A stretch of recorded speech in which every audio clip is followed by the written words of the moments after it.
Hello there, welcome to another LNER Fan 4472 layout update video. I could say, visually, you can see nothing has changed on the layout. But that's where you're wrong. Because from this point here, all the way up to here, and just around the bend here, up to this part, this is all nailed down. This track is going to stay here, well, until I rip it up really, which I doubt will be in a very, very long time.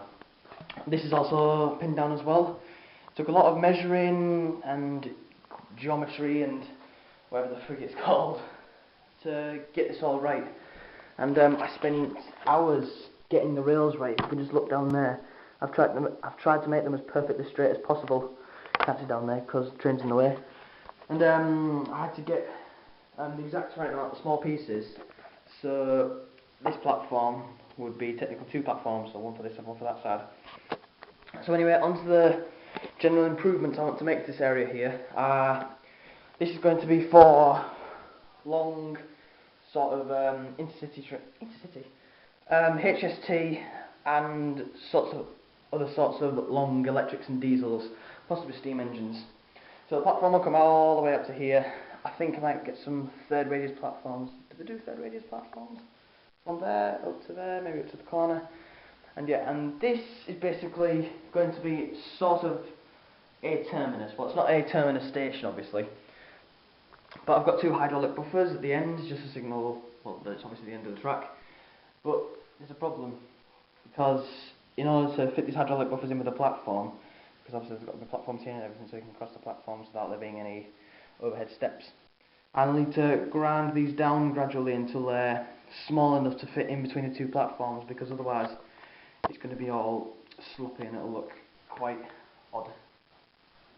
And there's going to be, there's going to be another platform on this side. As you can see if you look at the previous videos, the booking hall has gone. It's over there. Please excuse me. There's going to be another row of platforms here. It's going to be for sort of local trains, put it that way. Small local trains, small two-carriage DMUs, or what have you.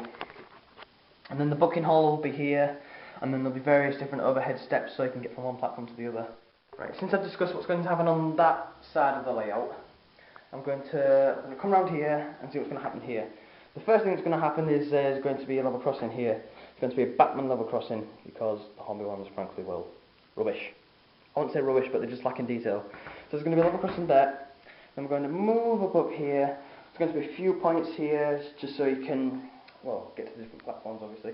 That's what points are for. And then we're going to move up a bit more, and there's going to be a point just here. Just picture there's a point there, and then it's going to roll up all the way into there, into the yard extension I was talking about in other previous layout updates. The last thing to cover on this layout update, that I've had my first attempt at ballasting. I'm quite impressed with the result. This is the second attempt because I was using some dodgy glue. It wasn't wood adhesive. I got the wrong glue for some reason. I can't remember the name of it. But now it's very good now that I've bought the home-based PVA wood adhesive. I'm going to show you my ballasting kit now. There you go, that's my ballasting kit. Apologies if you cannot see it. So yeah, I'm going to probably start ballasting over there within the next month. So thank you very much for watching, and please don't forget to like, comment and of course subscribe.